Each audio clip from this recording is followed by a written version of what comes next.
On live. All right. Welcome, everyone, to the Crestwell Planning Commission meeting. Today is January 21st, 2021. It is 5:15 p.m. And let's see. Planning commissioners that are present are Jessica Lanster, Chair, Susan Bennett, Vice Chair, David Christopher, Ed Gunderson, Seth Clark, Patrick Gehring, and Tammy Sue Shutt. And I would like to welcome our guest, John Fine. And hello to anyone out there on YouTube right now. Has everyone had a chance to review the minutes of December 17th of 2020? I reviewed the minutes and I moved to approve the minutes. I will second that. All those in favor to approve the minutes of December 17th, 2020? Aye. Okay. That looks unanimous. I'm not sure where Susan went, but unanimous for everyone that is on screen here with us. Susan would have to abstain anyways. She was not here, that's true. Okay, well, thank you, everybody. Now, let's see. On to commissioner comments. Anybody have any comments? Is our agenda, is this actually last year's agenda? You know, it's like January 21st, 2020. You got me, David. You got me. And while I've got a second and I've got the floor, might I add another amendment to the agenda, Chair? I failed to correct the date and also include an item prior to our public hearing, which is to select a slate of officers for the 2021 Planning Commission session, we'll call it. So if you might amend your agendas to include the slate of officers vote in the new business, I would appreciate it. Along with the date, January 21st, 2021. 12121. That's right. So I have a comment question. I thought there's supposed to be a bioswale at the 76. I'm sorry, there's a little bit of back noise. Is there a chance that anyone who's not speaking could just hit mute on your... You're muted, Maddie. There's a bit of back noise. If someone could hit mute so that I can hear Mr. Gunderson, that would be great. But what I asked was, I thought there was to be some sort of a bioswale at the new 76. There will be a catchment facility on the north side of the facility. It runs along the property line, I believe. But between my boys and the 76? Correct. And then there's landscaping out at the corner, or will be along Oregon Avenue, and there are some walkways that run through the property that are part of the hardscaping. So they already have a retaining wall on the north side, and I don't follow. So Commissioner Gunderson, there's the grade came up on the site, I believe, by about 1.5 feet. Yep. And it runs to the north end, and there's a drop. You're correct. So there's a retaining wall, and on the other side of that retaining wall is a planter, whereas part of that retaining wall is a planter, and the planter collects stormwater, or should. So and it has an orifice that runs to the northeast corner. There's still work to be done there then, yeah. Okay. Correct.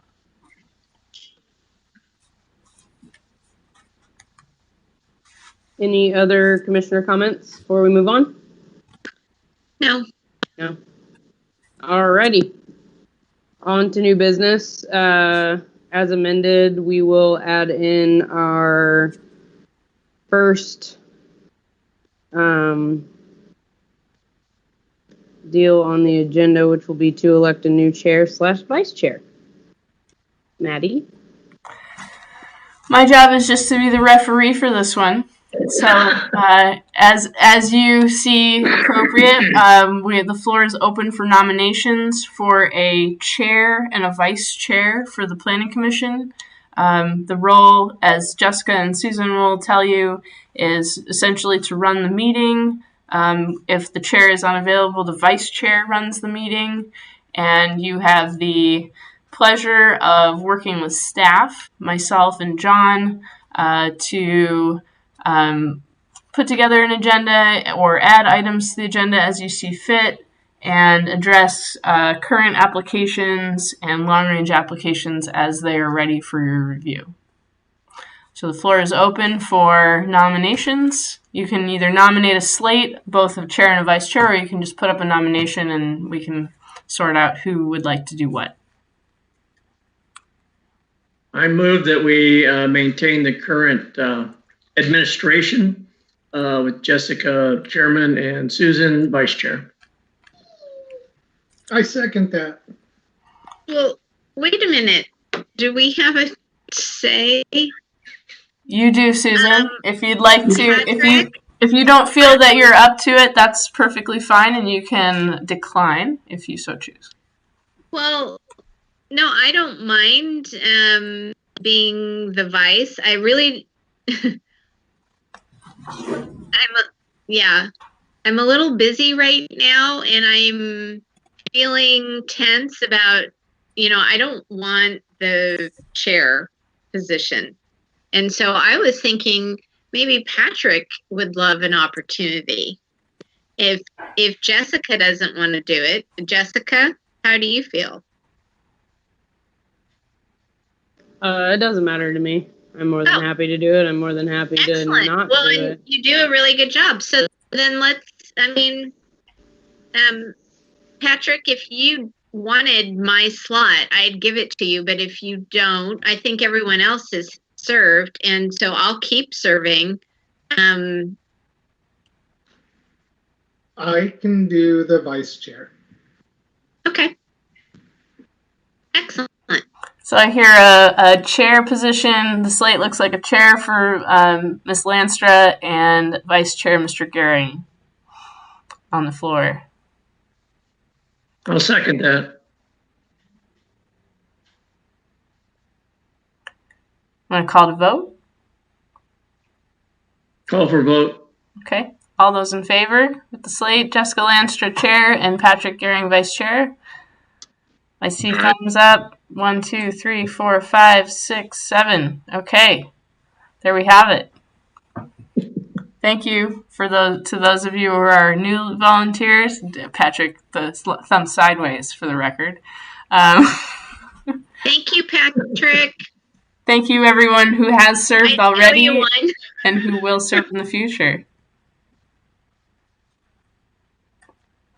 Okay, Chair, you're ready to take the gavel back and do your thing. Yeah. All right. We have a public hearing tonight. So let's get started on that. All right, so tonight the Planning Commission will be considering case number LUR-2021-01/VAR-2021-01, a land use review and variance, a request by John Fine, owner, to develop a duplex on a lot whose depth is 2 feet less than the minimum lot depth required by the Creswell Development Code, requiring a Class C variance. The application proposes to develop 2 residential units on tax lot 1807, as shown in Tax Assessor's Map 19-03-15-14. All other requirements for said development will meet city standard. The property is zoned low-density residential. This application will be reviewed under Section 4.1.400, Type 3 Review, Section 2.2.120 Residential Districts, and Section 5.1.500 Class C Variance of the Creswell Development Code. This application will be reviewed under the following sections of the Creswell Development Code: Section 2.2 Residential Land Use Districts, Section 4.1.400 Type 3 Quasi-Judicial Review, and Section 5.1 Class C Variance. Testimony, arguments, and evidence presented must be directed toward the applicable Creswell Development Code approval criteria. The failure of anyone to raise an issue accompanied by statements or evidence sufficient to afford the Planning Commission and parties opportunity to respond will preclude appeal on that issue. The failure of the applicant to raise constitutional or other issues relating to approval criteria or proposed conditions of approval with sufficient specificity to allow the city to respond to the issue precludes an action for damages in circuit court. All right. The public hearing on the Big Leaf subdivision, is that right? No, that is not right. That's not right. Sorry. All right. The public hearing on the, let's see. Land Use Review 2020-101. VAR Yes, 2020. that one. Is now open. Thanks, Maddie. All right. Do any commissioners have an ex parte contact, visited the site, an actual potential conflict of interest, or bias to declare? No. No. No. Okay. Looks like all no's on that. All right, Maddie, please present the staff report. Thank you, Chair. Welcome, Mr. Fine. Thank you for your application tonight. I'll provide just an overview. I'll provide a staff report that summarizes the staff's review of the application, and then I will give you, applicant, an opportunity to correct things that I may have misrepresented or not shared, details that you feel pertinent, and or an opportunity for you to share the premise of your application. And then lastly, we'll return back in the public hearing process to the commissioners and give commissioners an opportunity to ask any questions that you may have after the presentation by both the staff and the applicant. You'll find in your packet, commissioners, a staff report, an original survey plat, subdivision plat from 1972 of Village Park subdivision. You'll also see some plans for a duplex, and you'll also see a site plan of the property itself where the duplex is proposed to sit on the lot. You may look at these materials and the findings of fact and say, why are we considering this at the Planning Commission level? And the answer to that is that the applicant has requested to develop on a property that is 2 feet shy of our minimum lot depth. So our minimum lot size in low density residential is 40 feet. The minimum lot depth is twice that, so an equivalent of 80 feet. In this case, the lot itself is 78 feet. So, Mr. Fine, thank you for your patience as we took you through the variance process. In the development code, there are very specific reasons for variance opportunities, and this, because it is an unspecified variance, it would typically, in my opinion, be something more like a procedural variance, a type A, but because our variance section is a little bit underdeveloped, we are here tonight to discuss development of this parcel. A little history, just a brief overview of how this parcel came to be, from anecdotal information from staff and those who are longtime residents of Creswell. This property, or the area at A Street and North 10th Street, was developed as 5 housing developments, 5 apartment buildings to be specific, all multifamily units. And an area was reserved in the front, perhaps for a 6th building, but it's really unclear what the intent was. But those buildings were developed, and then the land was split. So we've got some complexity related to water service, among other things. But the long story short is that this property was owned by the original developer. It went into some state of foreclosure with the county and then was auctioned. And Mr. Fine is now the owner of the property, Lot 6. So you'll see Lot 6 indicated on the Village Park subdivision map.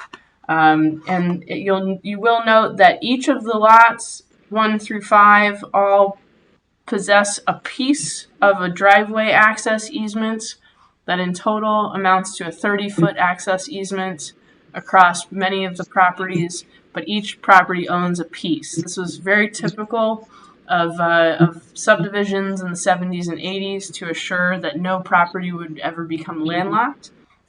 That said, the driveway that exists currently, there was a little. I had some.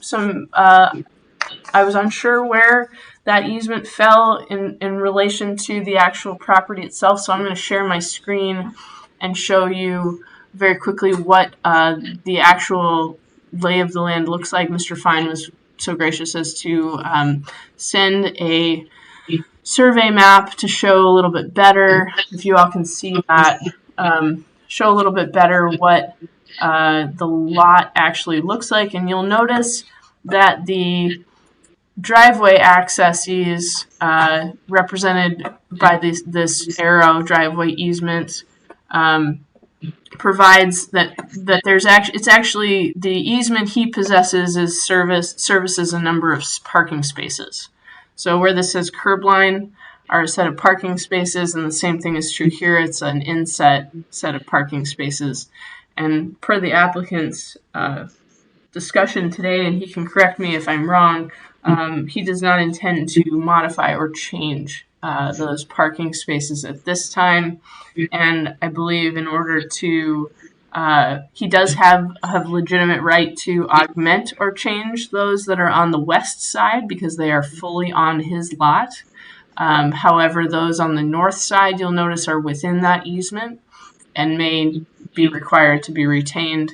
And that's something that he can work with the existing owners of the other buildings to address as needed. I'm going to come back to you all and stop sharing because we lose a visual on the YouTube channel when I do that. But in fact, you'll note that the minimum requirement for a duplex is 7,000 square feet. He's got 73 and change on the site. The duplex will orient facing 10th Street. In review of the setbacks and the typical architectural design elements of a duplex required for a low-density lot in this area of the community, the only thing in the findings of fact that I wasn't sure would meet our requirements is the eyes on the street requirement. That requirement speaks to windows, doors, and openings in the front elevation primarily, and sometimes the side and rear elevations of a building.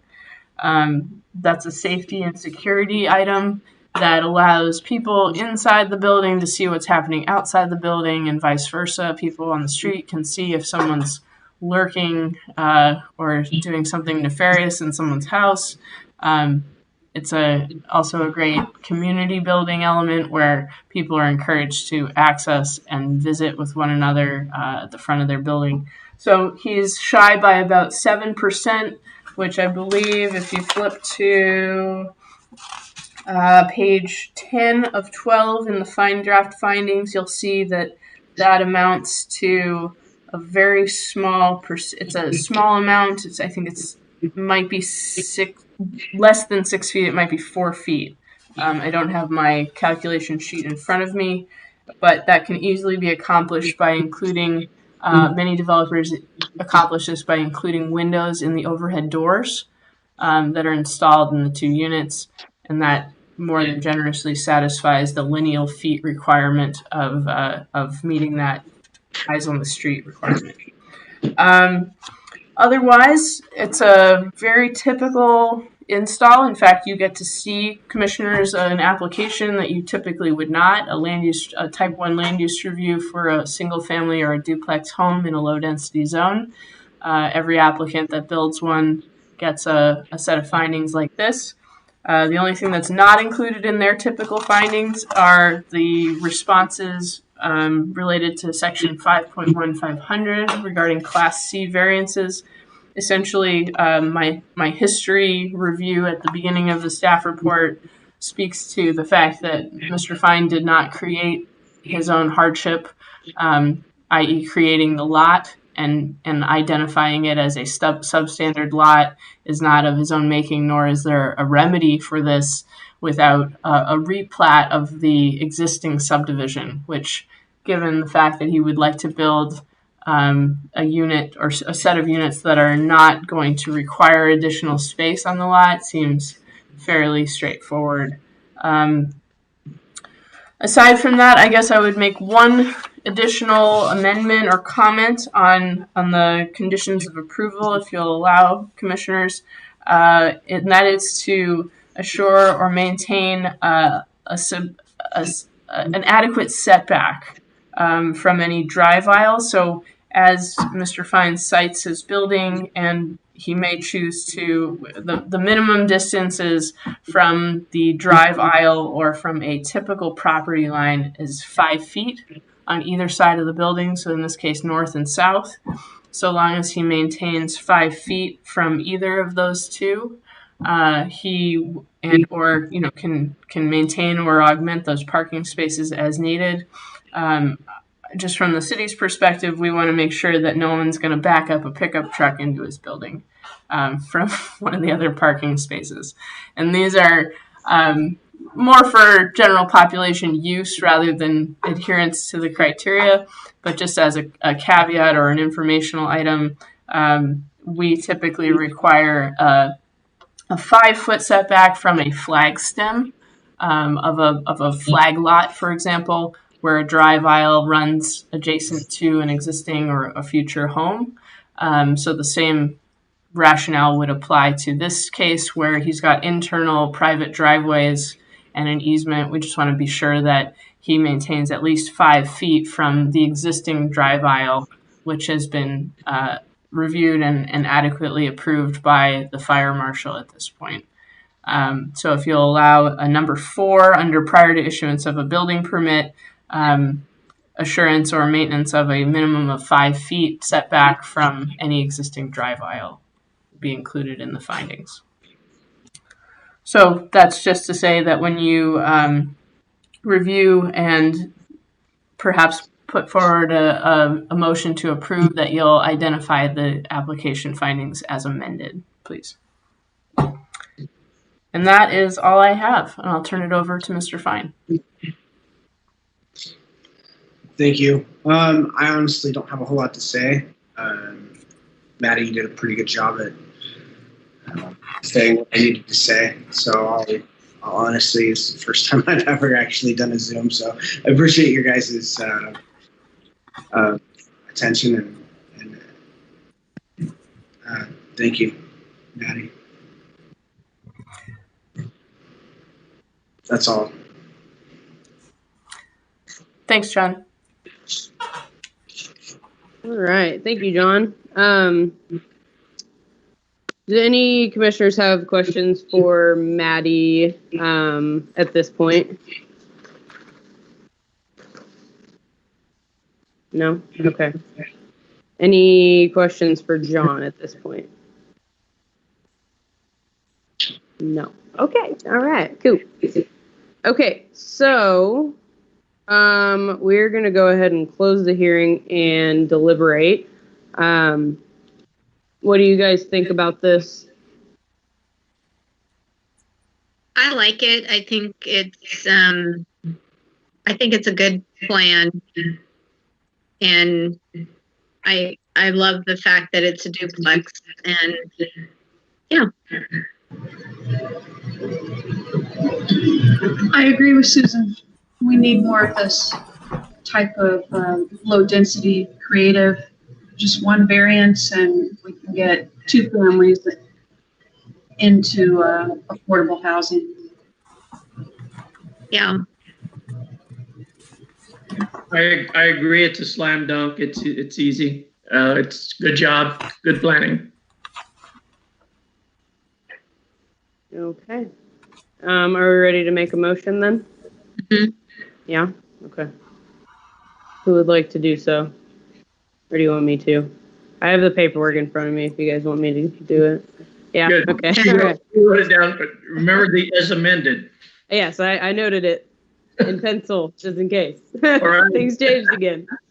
Alrighty. I move that the Crestwell Planning Commission approve the request LUR-VAR-2021-01 as amended in the findings of fact and staff report as amended, at this meeting. Planning Commission authorizes the chair to sign the findings of fact. Is there a second? Second. All right. All those in favor, raise hand. Aye. Hands and thumbs. Okay. 1, 2, 3, 4, 5. Everybody, it's unanimous. All right. Thank you, everybody. Thank you, John. Yeah, Congratulations, John. thank you guys. I appreciate your taking this into consideration. Most definitely. And John, well, I'll look forward to working with you as you move forward into building permitting, but you'll get a letter just saying that You're there's a muted, decision. I just do that so you all can laugh at me a little bit. I thought only David did that. Jeez. No, even your city planner does that when she does it for work. John, I look forward to working with you as you move forward towards building permitting. And if there are any questions, you'll get a letter in the mail basically saying that we met tonight and you were approved for this variance, and that there'll be 2 weeks where someone could protest or file an appeal. But because no one raised any issues at the meeting, I don't expect to see very much from that. But thank you for your willingness to provide additional information as I've requested, and I think you're off to a good start. Sweet. Well, I appreciate your guys' time. I'm going to go ahead and sign off, but thank you for this consideration. Thank you, guys. Thank you. Yeah, good luck. Thank you. Hope it goes well. Yeah.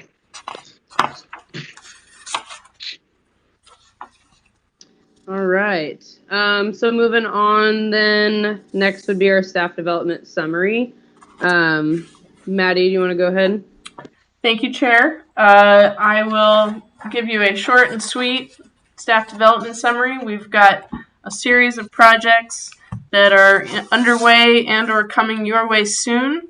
As Mr. Gunderson raised his question earlier tonight, 76 gas station is starting to operate its new pumps, and they will be moving towards decommissioning the remaining or old facility, and hopefully moving forward, we hope, with their plans to install a car wash, as they've been approved as of January of last year. So we'll wait to see how that unfolds. We've got a couple small land divisions that are ongoing, one on South 10th Street, and I'm wrapping up findings for the Craig Estates 3rd edition, which will put 12 additional lots out on the market between Crestwood Drive and North 5th Street. That's just about wrapped up. And so you'll start seeing some building happening up there, probably this spring. I did receive materials from the Super 8 motel conversion site review that you approved back in September for 345 East Oregon.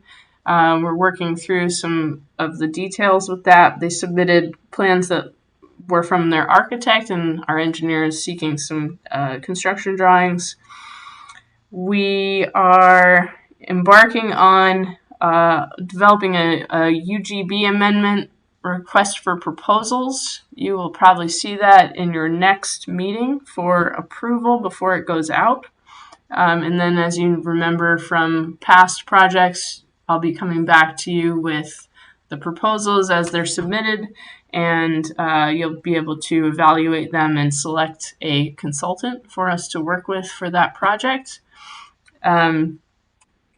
That's a big one. So that'll open a project that I expect to take probably more than a calendar year, and it'll have some involvement with the Planning Commission. In fact, the Planning Commission may function as an advisory group to that project because of your intimate understanding and knowledge of land use and decision-making process that happens related to growth boundaries and their expansion.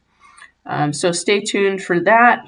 And I think there are a few projects in the wings that are a couple commercial projects, particularly along Melton Road, between Melton Road and Cloverdale primarily, that are not yet finalized, but there's interest. Two are purely commercial, and one maybe some more commercial with residential. A possible assisted living facility that's interested in a property over there.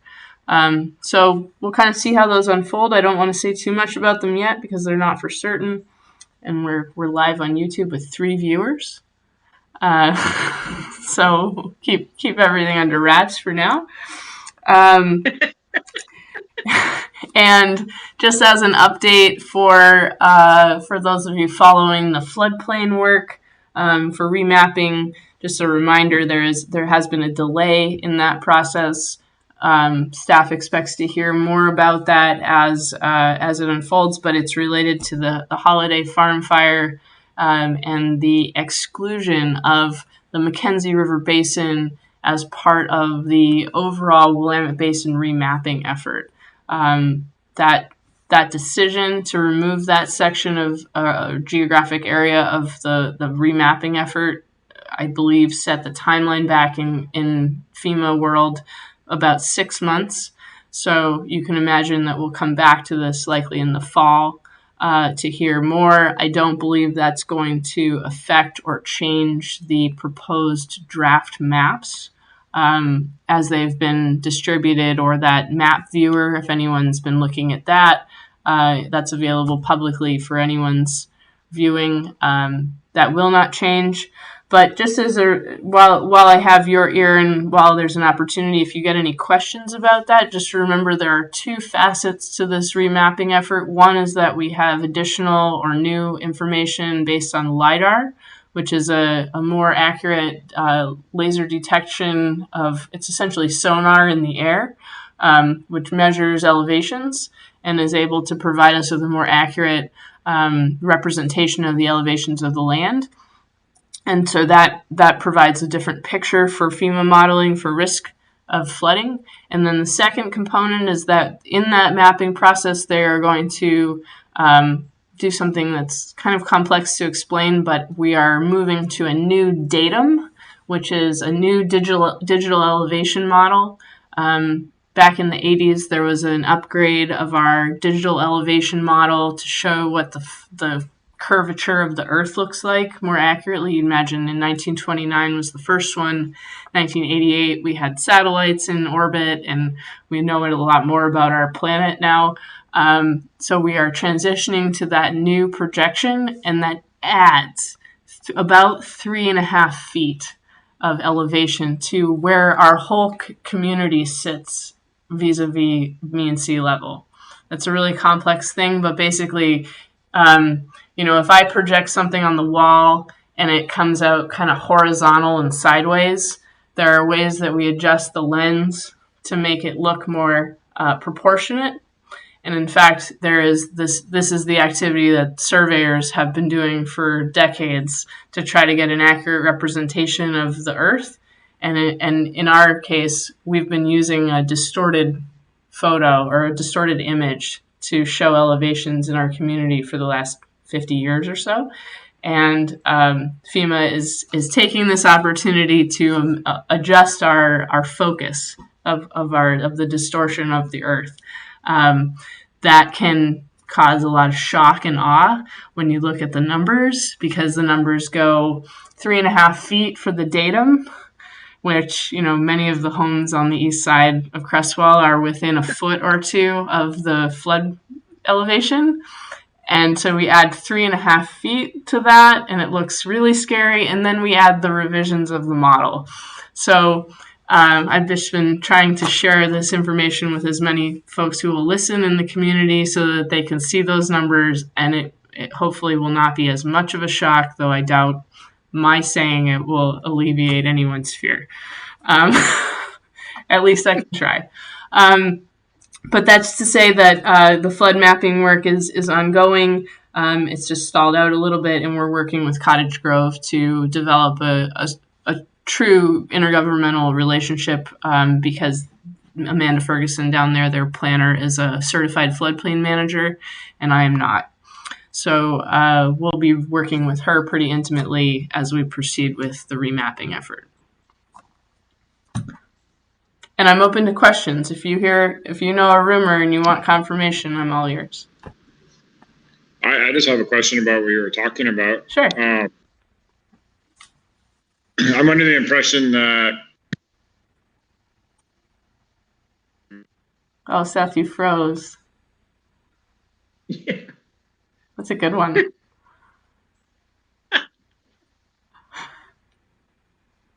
This is our comic relief for Thursday night. There we go. Oh, Seth, I'm sorry. Please come back. Where'd he go? Controversial question. He was censored. Yeah. Ooh, yeah. Darn it. Oh. The worst part about getting frozen is that the person who is frozen does not know. You know. So, Maddie, are there any new developments on the theater? No, but I've been watching the repair handyman people kind of cleaning it up and trying to seal the roof and the walls and the windows, primarily in the rear of the building. So I'm imagining they're getting it ready for a renter. Okay. Oh, it looks like we lost Seth.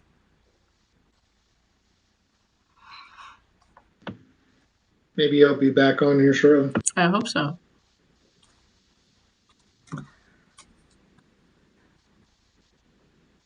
Any other people got any questions about any projects? I know there are a couple other ones that I can't wait to tell you about, but I don't know enough about them yet to share.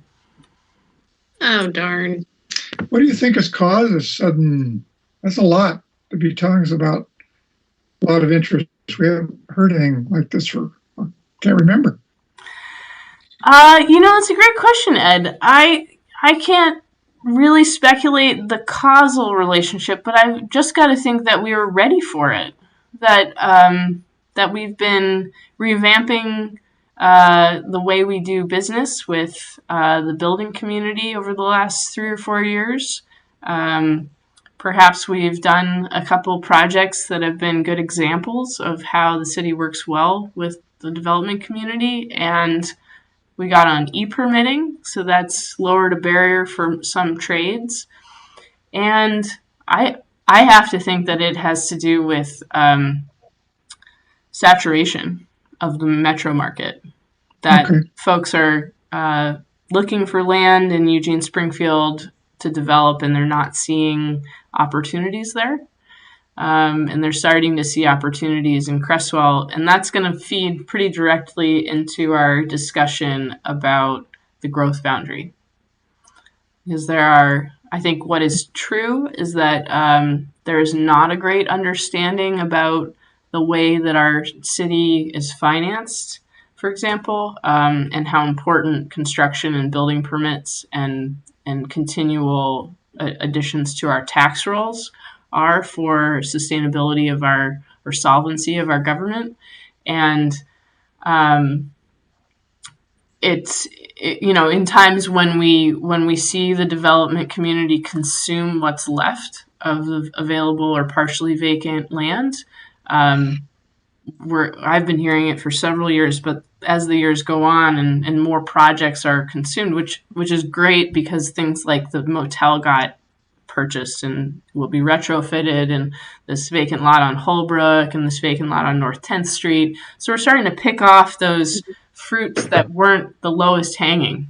These were harder projects. Right. And I think we're going to start to see some real demand in both the commercial and residential markets in town as we run out of property. I think Susan can probably also attest to the fact that with interest rates as low as they are, I mean, heck, you can get a mortgage for low 2%.